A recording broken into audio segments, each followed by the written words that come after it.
What's up, everybody, and welcome back to the Engage 8 podcast. I am Josh with my co-host Mike.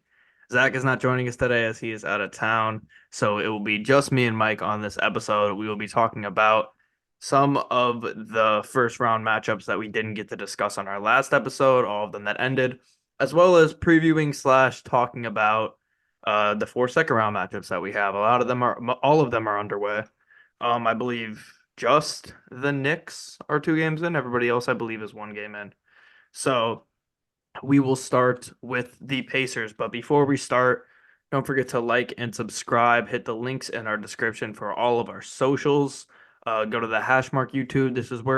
This is one of the spots where the Engage 8 podcast will be, but it's also on the Hashmark YouTube, as well as my daily live show Spreads and Subs, where I talk about gambling for about 15 to 30 minutes a day at 1 p.m. Central Time. So if that's what you're into, you can go ahead and check that out, but we'll get right into the goods here.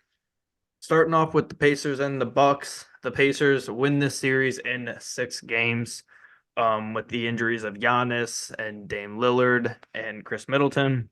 I believe Chris Middleton did play in that final game. I'm not positive, but he was limping around. Dame did play in that final game as well, but Giannis never played in the entire series.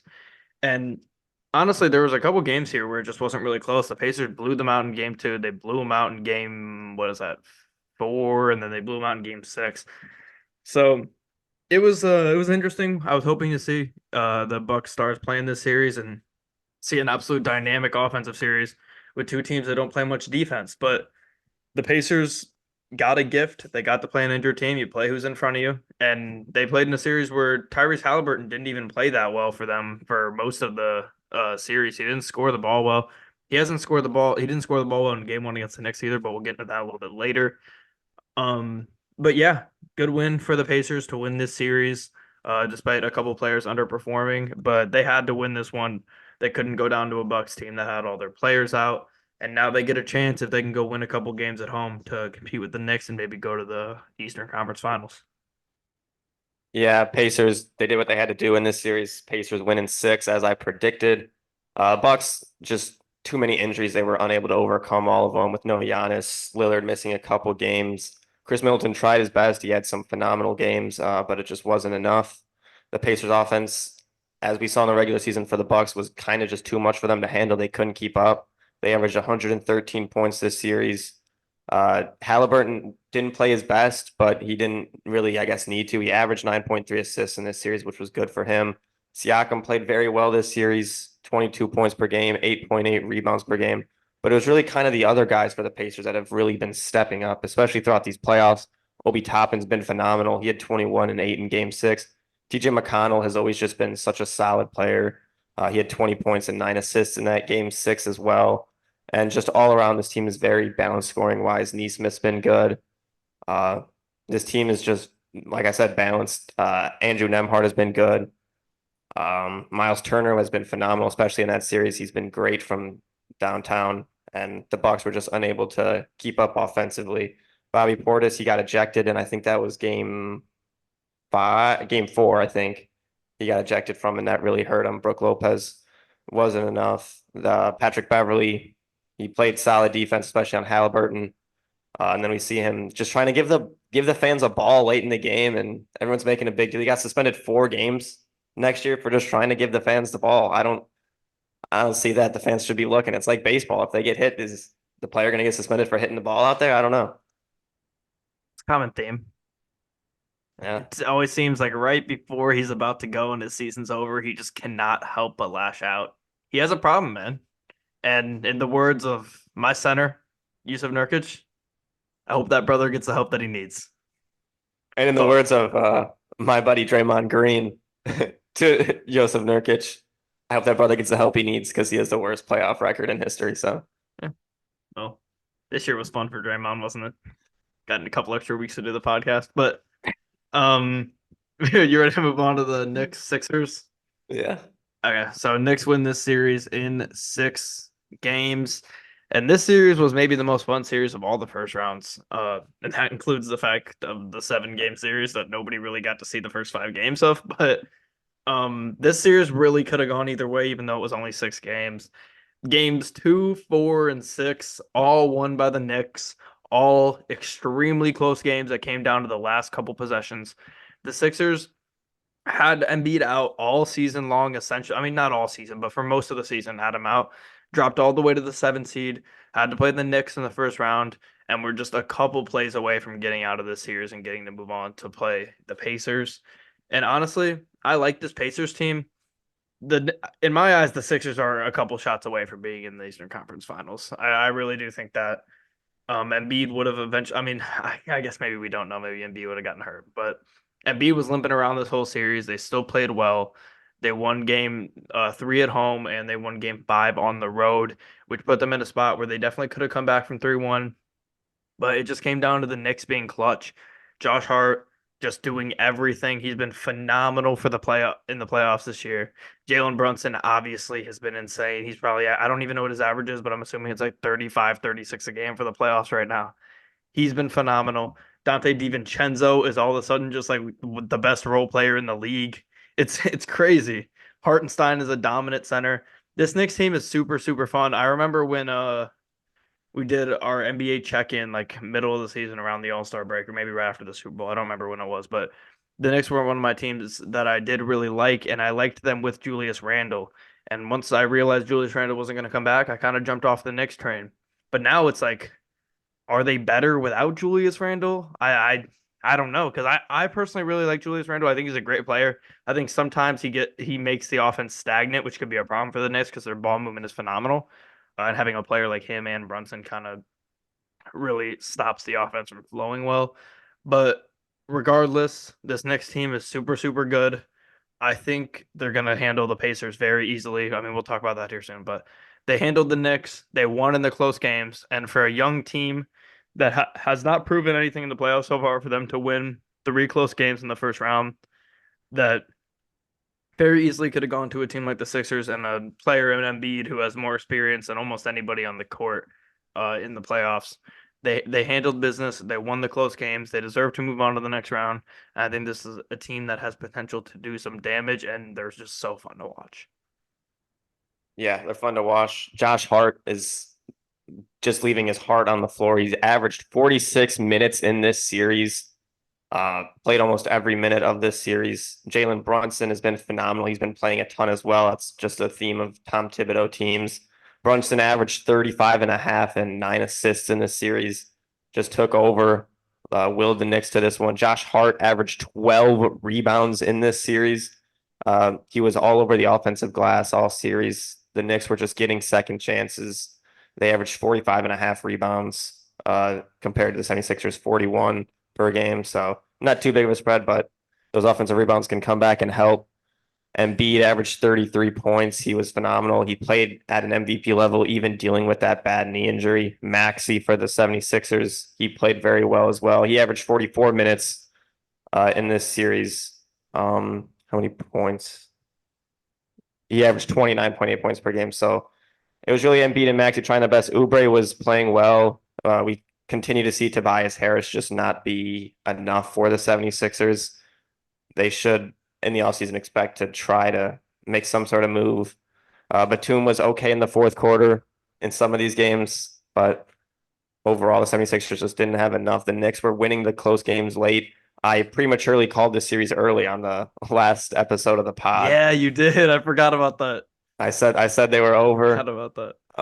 Somehow the 76ers, that was when Maxey just took over late, Yeah. hit some couple deep threes, the and 1-3, and the 76ers somehow came back and won that game. So this series was fun. A game 7 would have been phenomenal, especially in New York. That would have been something to watch, but the Knicks got it done. Brunson is really turning into a superstar. And like you said, DiVincenzo is one of the best role players, and Josh Hart is just one of the toughest players out there.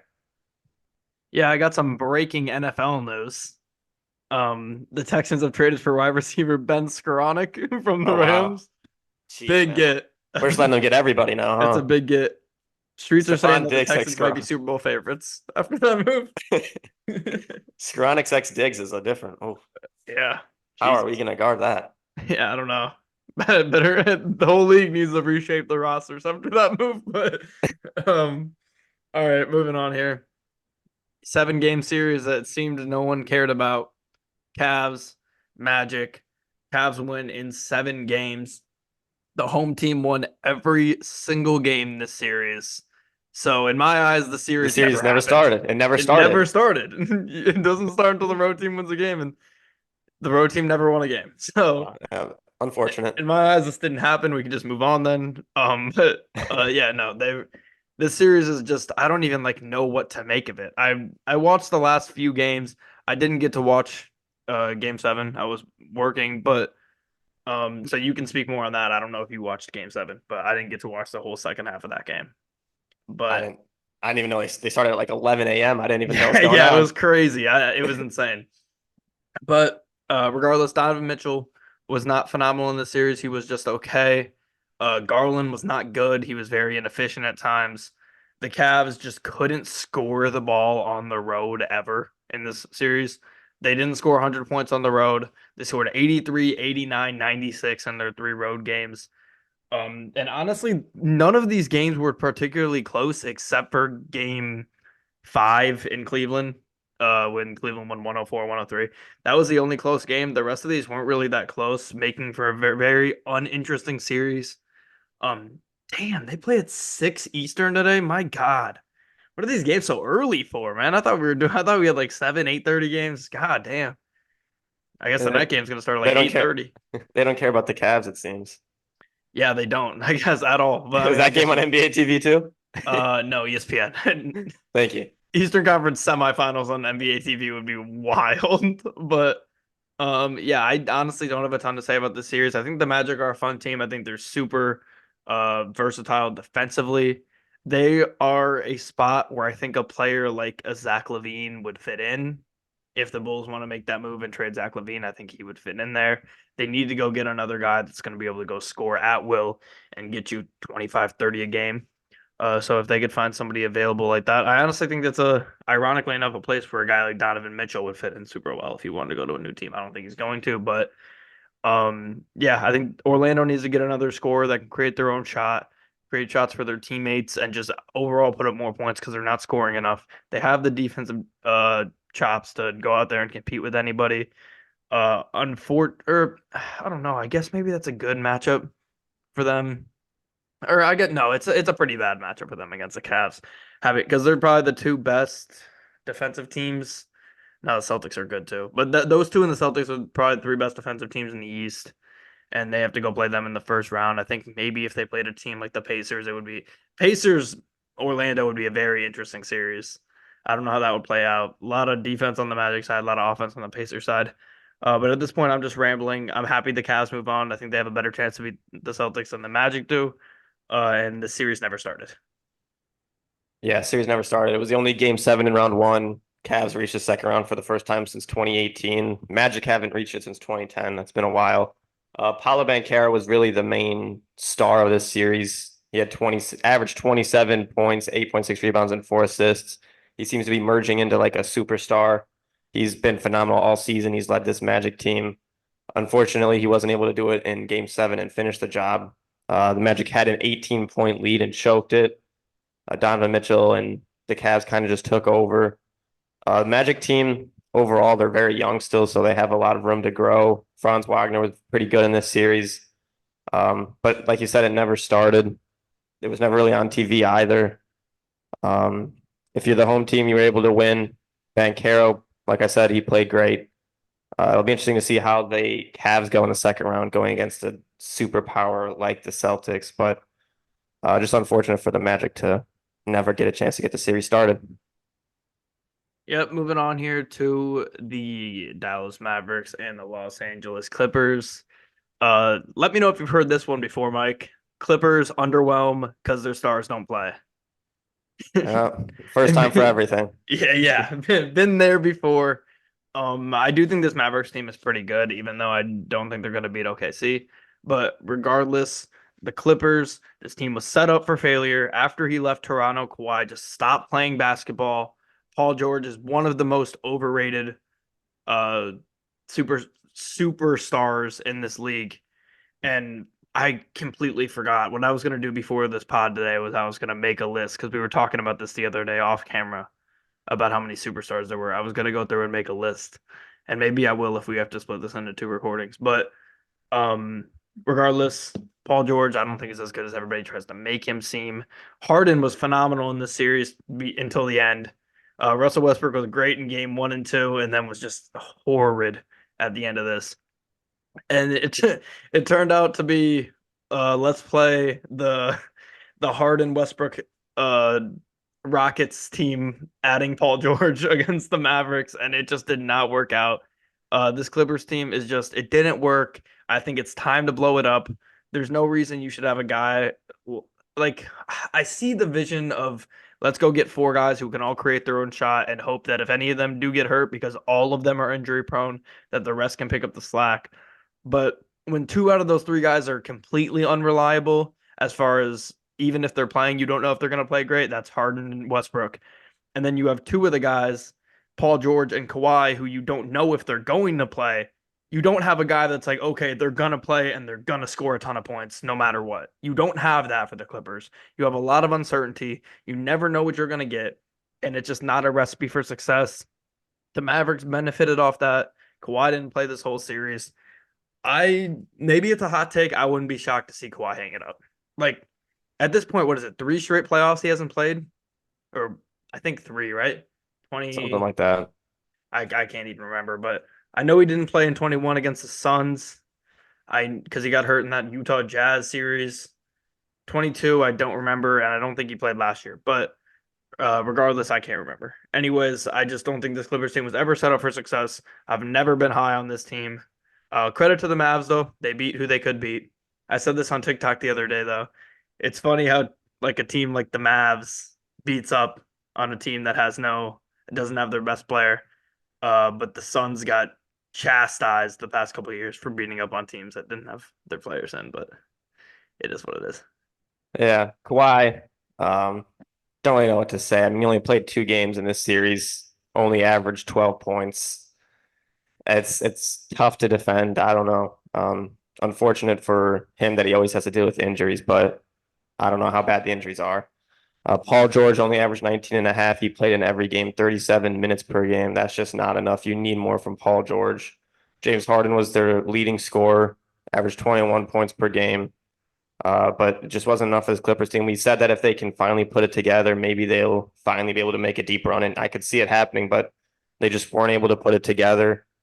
I'm looking at their plus minus averages, and I mean Harden -8, Kawhi -6, PJ Tucker -12. The only one in the positive was actually Russell Westbrook at .2. And then if you go down to the Mavericks plus minus averages, you got Luka at 11 and a half, Kyrie at 10, PJ Washington at 5.7. The Mavericks are just seem to be a well-balanced team. They did lose Maxi Kleber for the rest of the year, I think, with an AC joint tear. So that sucks for them. But Daniel Gafford has stepped up. He had a double-double in the last game. I guess we'll talk about that a little bit later. But Luka Doncic and Kyrie Irving, especially Kyrie, has just been phenomenal in the playoffs so far. Luka's been all right. He's been struggling a little bit from 3. He's only shooting 23% from 3. Meanwhile, Kyrie he shot 45% from 3 in this series. Kyrie's really looked like a superstar. He's been phenomenal, averaging 40 minutes per game.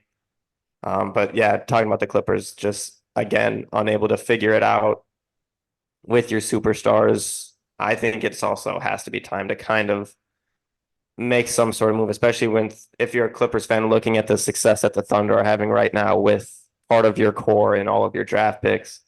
That's got to hurt a little bit considering you never had success, but maybe they keep this core together for one more year so they can get a good first year in that new stadium.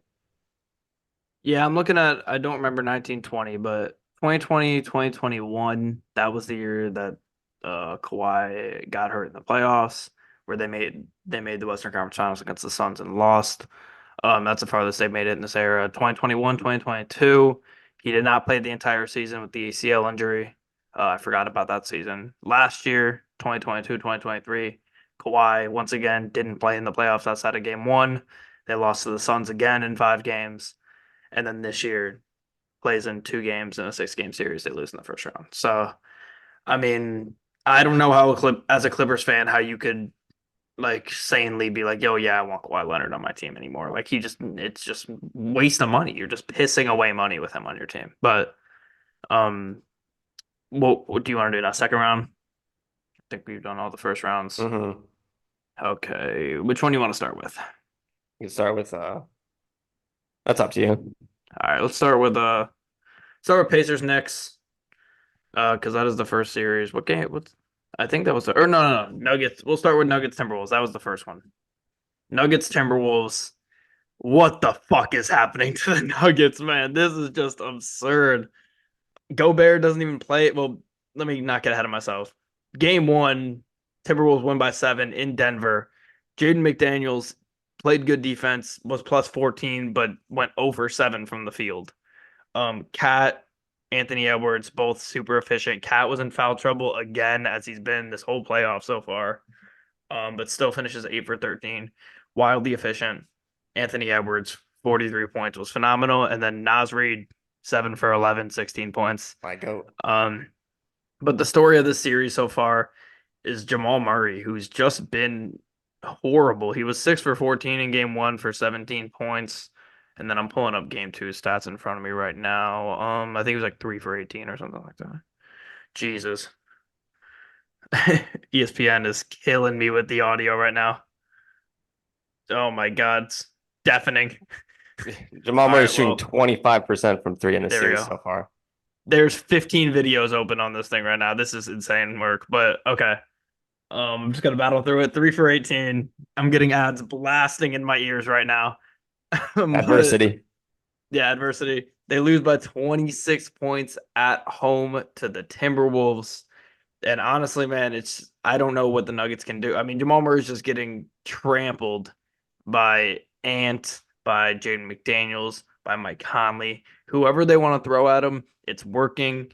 He was not the guy that we've seen in the playoffs his entire career so far. And I gotta say, I'm just worried about I'm worried about this Nuggets team in general, man. I don't want to say it's over because they're the best team in the NBA, arguably outside of the Celtics, but it looks like it might be over. They lost just 4 games in the playoffs last year. They're at 3 now on this year, just 2 games into the second round. And Jokic, who is one of the best players, he's the best player in the league still, in my opinion. He's one of the best players of our generation. I can't remember many times where I've seen him at minus 16. And he was minus 16 in that in game 2. He still finishes with 16 points, 16 boards, and 8 assists, but 5 for 13 shooting was not great. At the end of the day, and the worst part is I wasted a good Aaron Gordon game. They got him at 8 for 14. He made 3 threes, but finishes with, you want to guess it, Aaron Gordon's plus minus on this game? Oh, I'm looking at his average plus minus right now, and it is not good. I was going to bring that up. minus 32. Yeah, minus 33 for this game. Yeah. Wait, his average is minus 32? His average is minus 28 through 2 games. He's been bad defensively. He's been barbecue chicken on the defensive end. I mean, also, plus minus can also be circumstantial, but minus 33 when you shoot 8 for 14 from the field is crazy. But at the end of the day, the Nuggets are going to have to the thing that they have to have happen if they're going to win this series. Jamal Murray has to play good every game from here on out. No question about it. If he plays bad once, it's over. Same thing with Jokic, has to play great from every game here on out. You need one of MPJ and Aaron Gordon to play good. If you have a game where they both play bad, it's probably over. And you need somebody off the bench to give you something, whether it's Christian Brown. You need somebody to give you something. But I feel weird focusing on the Nuggets too much because this should be more about the Timberwolves, who have just been fantastic. Their defense is just otherworldly. Assuming they win this series, they would move on to play OKC or Dallas. And I don't know, man. After game 2, I see the path to the finals. I see it as well. That's all I got for this series so far. Yeah. Just overall, right now, this has just been a dominant series for the Timberwolves. Ant's averaging 35 points. Jokic's only averaging 24. You look at the hot zone chart for each team's field goal percentage versus league average. You look at the Nuggets, and it's basically completely red. They're shooting way below average. And then you look at the Timberwolves, and it's basically completely green. They're shooting above average and everything. So maybe they're able to get hot and the Timberwolves cool off. But I think it's more just the Timberwolves defense just being that good. Looking at the average plus minus, like you touched on with Aaron Gordon, he's minus 28. Jokic is averaging a minus 14. MPJ minus 15, minus 19 for Jamal Murray. Now, I know that's probably because of the terrible game too, but Their stars have to step up.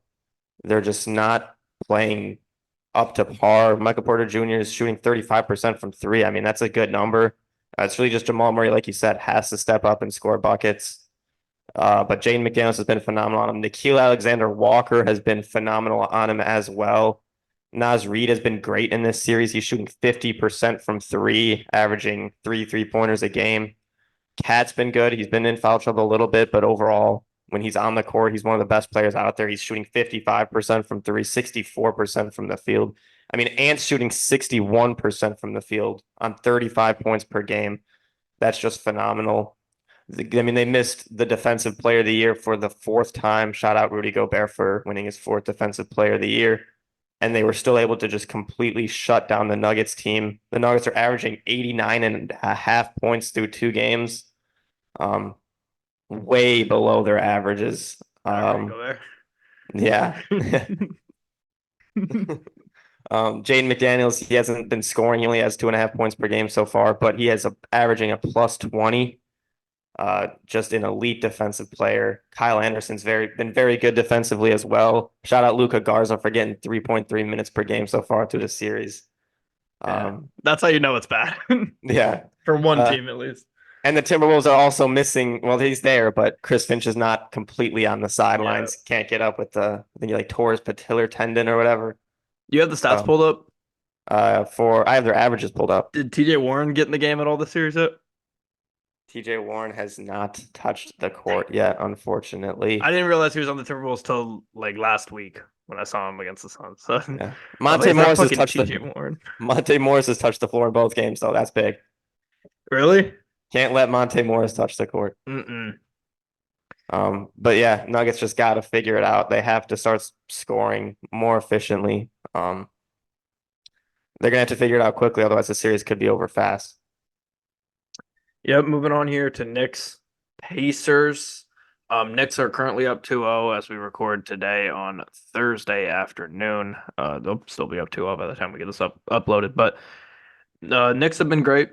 They've been shooting great from three both games in this series. The Pacers have actually played well as well. What did Halliburton finish with last night? He finished with 34 last night. But a wild plus minus of minus 17 on 34 points for Halliburton. This is the first time I'm seeing this.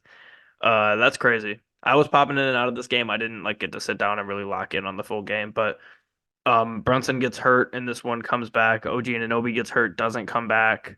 There was one more guy that got hurt, was there not? I know Brunson and OG got hurt. I thought OG got hurt, did, but maybe I'm just thinking of Mitchell Robinson who got hurt in game one. But Mitchell Robinson's out for 6 to 8 weeks, so we will probably not see him back at any point in the playoffs. Shout out to Alec Burks. Insane 1 minute in this game for the Knicks. Really, really impactful. It wasn't a minute. What? It was 0.7 minutes. Oh, you got the exact 0.7 minutes. So what's that, like 45 seconds? Something like that. But yeah, Tibbs doesn't like to play his bench regardless, but he's really not playing his bench now. Hart plays the full 48.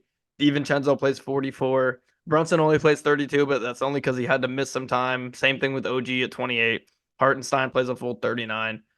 Precious Achiuwa played 28 minutes. Memphis legend. Kind of forgot he was on the Knicks, not gonna lie.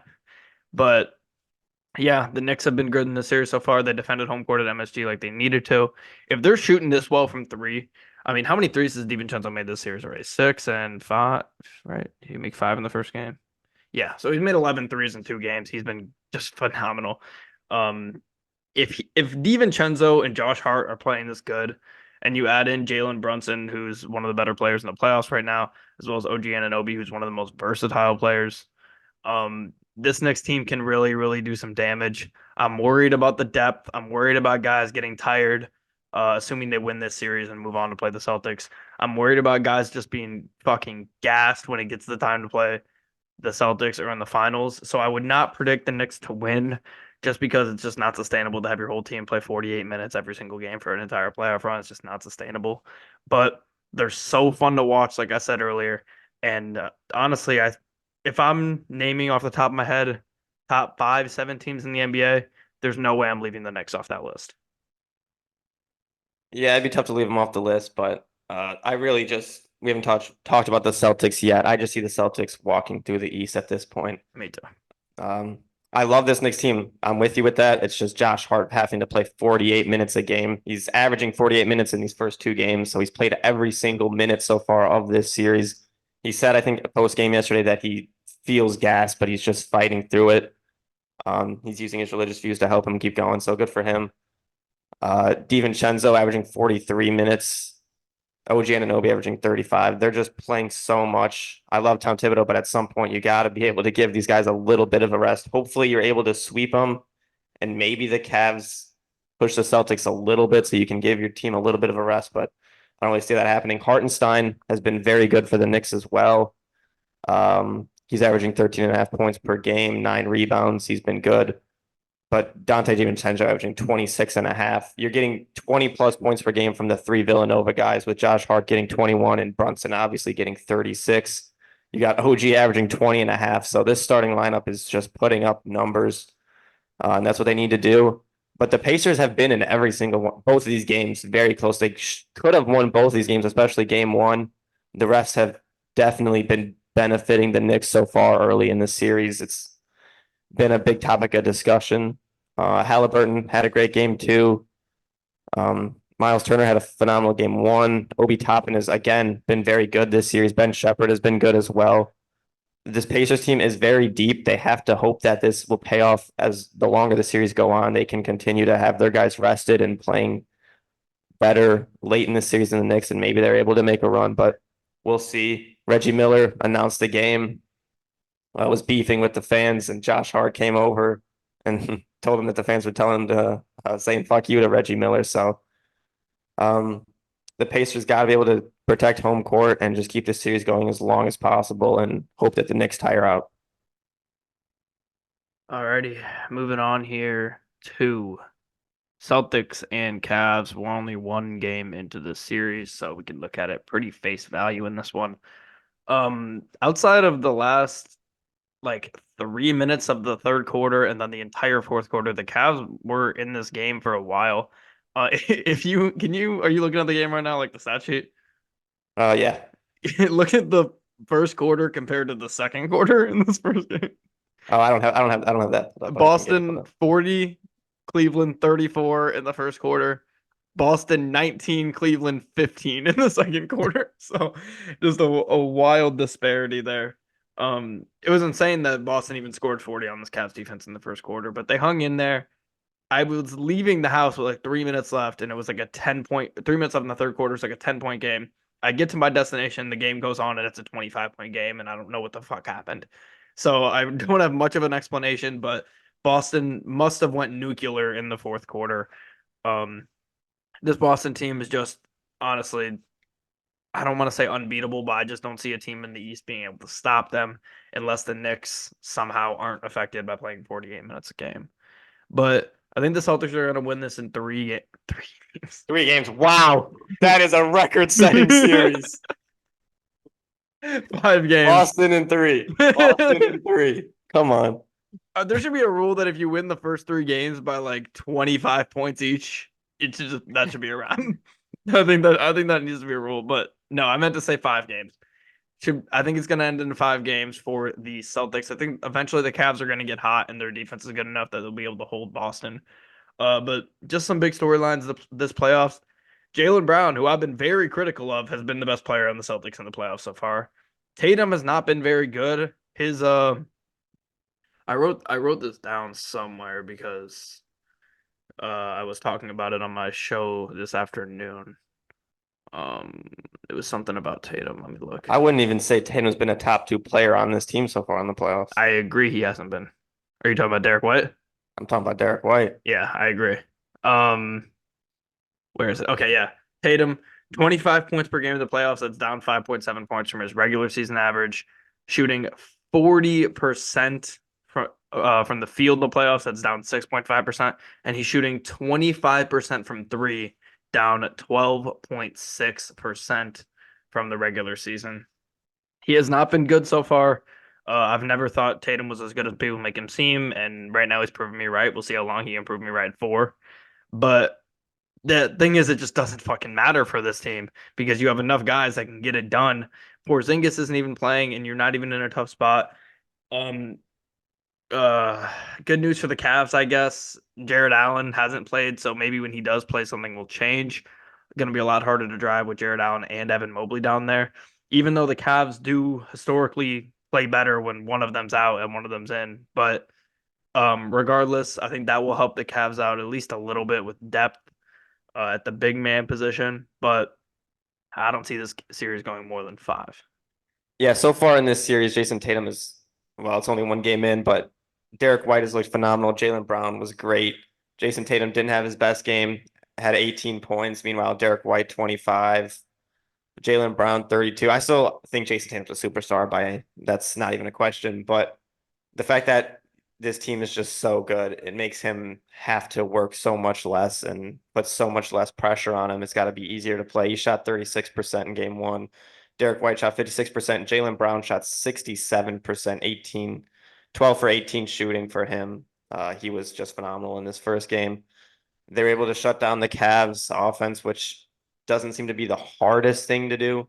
They weren't able to shut down Donovan Mitchell. He played very good, 33 points on 48% shooting. He's going to have to do that basically every game if the Cavs want a chance to win maybe a game or two. Evan Mobley was all right. He scored 17 points. But the Celtics team is just so much better, even without Kristaps Porzingis. They're still able to sub in Al Horford. Luke Cornett played pretty solid. It was plus 12 on the night. Peyton Pritchard plus 19 on the night with 16 points. The Celtics team is just so deep. They're well coached. They're well put together by Brad Stevens. They shot great from basically every single spot on the court. Only was bad in the left corner. Every other hot zone is green. But Jaylen Brown, like I said, phenomenal in game one. They won by 25 points. They out rebounded them by about 17. It'll be interesting to see if the Cavs can steal a game or two. I don't know. The Celtics team is just so good. All right, moving on here to our final series, Mavericks and Thunder. I think OKC is going to win the series. I've thought that from the start. We've only seen one game though, of the series. It was not a great one for Luka and the Mavericks. Luka shoots 6 for 19, 19 points on 19 shots, 1 for 8 from three, and a minus 21 plus minus. Kyrie 7 for 14. He was efficient, had 20 points, so it was minus 20 when he was on the floor. Daniel Gafford, first double double in eons, as he gets 16 points and 11 boards and has the best plus minus of any player that played more than 5 minutes for the Mavericks at -2. And yeah, at the end of the day, it just came down to the Thunder just were shooting lights out from three, 16 for 35 from three, 45%. Shai Gilgeous-Alexander, 29 points, 9 assists, 9 rebounds, near triple double there. Chet, 19 and 7. Jalen Williams, 18, 5 and 5. Those big three, if they're playing as great as they did against the Mavs in this game, they're going to be set. I will say though, the Mavs are not going to be shooting 39.3% from the field often. 34.3% from three isn't horrible, but it's not great. And then from the free throw line, they shot 68% as a team. Luka had 4 misses at the line as well. He shot 60%. But I think this is going to even out. I think we're going to see the Mavs take a few games in the series. We're gonna see some games where maybe the Mavs do shoot like this and they play horrible and then they lose by 20 points like they did in game one. But maybe we see some of the Thunder do the same thing and then the Mavericks get hot because Luke is gonna inevitably have games where he gets 40 and 50 in this series. That's just going to happen. Thunder took advantage of him having a bad game in the first one, and really he was the only player on this team to have a truly bad game. Everybody else played at least okay. They took advantage of the bad Luka game. They didn't let the other role players step up and beat them. So shout out to the Thunder for that. If I had to make a prediction right now, I'm going to say Thunder in 7 games.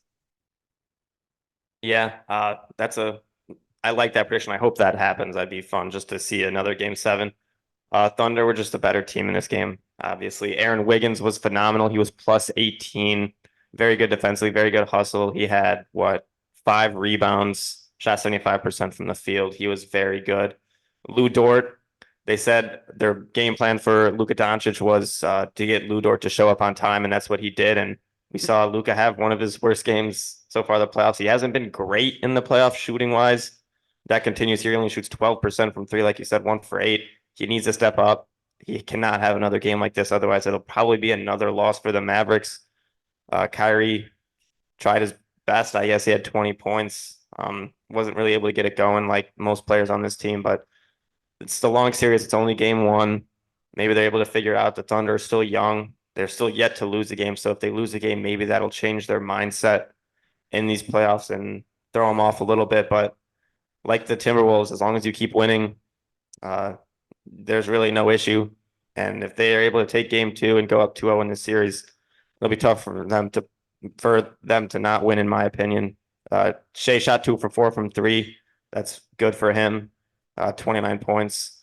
Pretty balanced scoring. Chet was good, like you said. And if they can keep this up, they can win the series maybe in 6 or 5. I don't know. Mavericks got to play better. Kyrie and Luka have to play better like they did against the Clippers. Yep. And finishing off this pod, I did tease it earlier. We were having the debate about the superstars. In between recordings here, I did write down who I think are the superstars in the NBA. I came up with 1, 2, 3, 4, 5, 6, 7, 8, 9, 10, 11, 12, 13. I have 13 superstars. All I did was I went through the NBA standings team by team, and I just thought in my head who are the best players, and I either put them in superstar or just the tier below, which is more than 13 players, but players that I don't think are superstars yet, but maybe some people would consider them superstars. And then I have a non-applicable category that has John Morant and Kawhi Leonard. If you don't play, you're not getting on the list. All right, superstars in no order because I just went from the standings. Tatum, Brunson, Giannis, Embiid, Shea, Jokic, Ant, Luka, Kyrie, KD, Book, LeBron, Curry. That's my 13. And my other category here. You said what? I said LeBron. Okay. You want me to read it again? No, I'm missing one. Did you say Kyrie? Yep. Okay. I see. I see the one that I have on here that you don't. That was my 13. And then my next category, I'm assuming that one will be in here. Dame, Donovan Mitchell, Jimmy, AD, Maxey, De'Aaron Fox, Sabonis, Cat, Paul George, Wemby, Jaylen Brown, Zion, Paolo Banchero, Jamal Murray. Yeah, I had a pretty similar. Did you have Trae Young in there? No, but I guess Trey would be in that lower category. He wouldn't be a superstar for me. You didn't. I don't think you named the guy who I had on my superstar. Who? I think by the first game of next year, I think he will be considered a superstar no matter what. I think he could already be considered a superstar, but Victor Wembanyama. I said Wemby in my second tier. Oh, okay. Yeah. I put him in my superstar tier just because I think He's gonna be there. He's gonna be there very soon.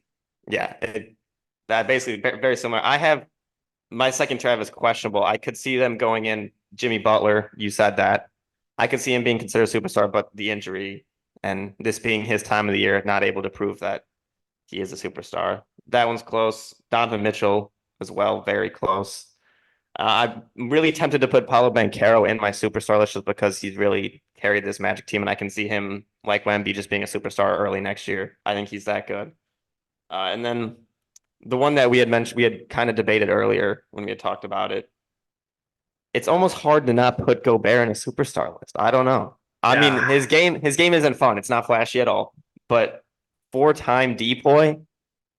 Yeah, I'd put Gobert in that second category. I forgot about him. I'd put him in that second one.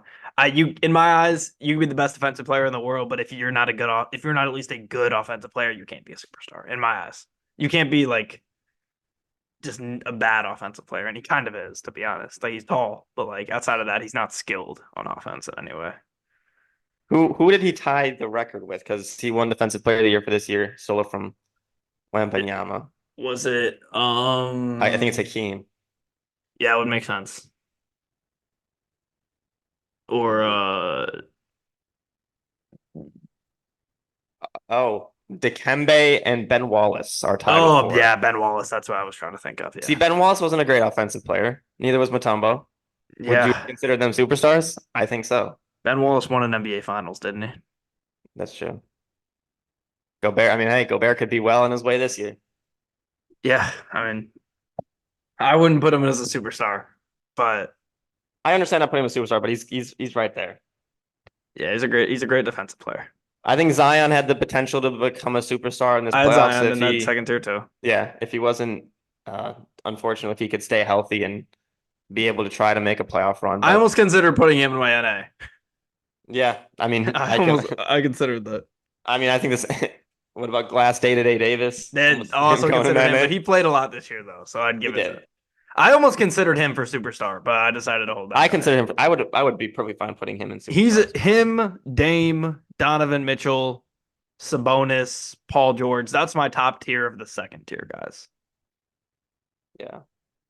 Because like I Lillard. don't know, Jalen Brown. I don't think he's like really close to being a superstar. Same thing with Cat. I don't think he's really close. I think Jalen Brown could be close if I mean he's just He's having a great run right overshadowed. now. He's overshadowed by Jason Tatum, unfortunately, who's yeah, a superstar. Uh, but yeah, and no, I didn't put Beal in that second tier either. I don't know if you're Yeah, I if you mean, put in there. I'm not I'm not shocked by that. Maybe last Uh, year I would have. I don't see Scoot Henderson in the questionable list. I'm a little questionable about that. But Right on the verge. yeah, he's emerging into that superstar potential player. Yeah, him and Wemby. But I think that's about it. Zach's not gonna be happy we had this conversation without him, but whatever. Um, that does it for this episode of the Engage 8 podcast. I got one more thing to say, Oh, really quickly. crazy. We don't do studs and duds anymore. Football season's over, but I do have a stud of last week or 2 weeks ago.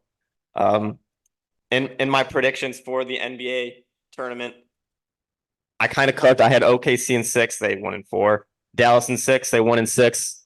We're not going to talk about the Suns in 6 prediction. That didn't work out for me. Nuggets in 5, perfect. Celtics in 5, perfect. Cavs in 7, perfect. Pacers in 6, perfect. Knicks in 7, I was 1 game off, but overall, and my predictions, I completely cooked. Are you saying you're the stud? Yeah. I'm self-nominating myself as stud for my playoff predictions right here. That's hilarious. Congrats, bro. That was Thank you. big time. I'm the first one of us I two to mean, win a I'm a stud of the dud. week. I didn't name a dud. All right, cool. Let's just agree on Zach being the dud. Okay. We can move on after that. I'm the first ever stud, and Zach's the first ever dud. All right, cool. I like it. But that'll do it for this episode of the Engage 8 podcast. As always, hit all the links in our description for our Twitter, TikTok, # YouTube, my other show, spreads and subs, and everything we got there in the description. We'll be back next week, probably talking more NBA and whatever headlines and news come up in the time being. And until next time, we'll see everybody in the next one.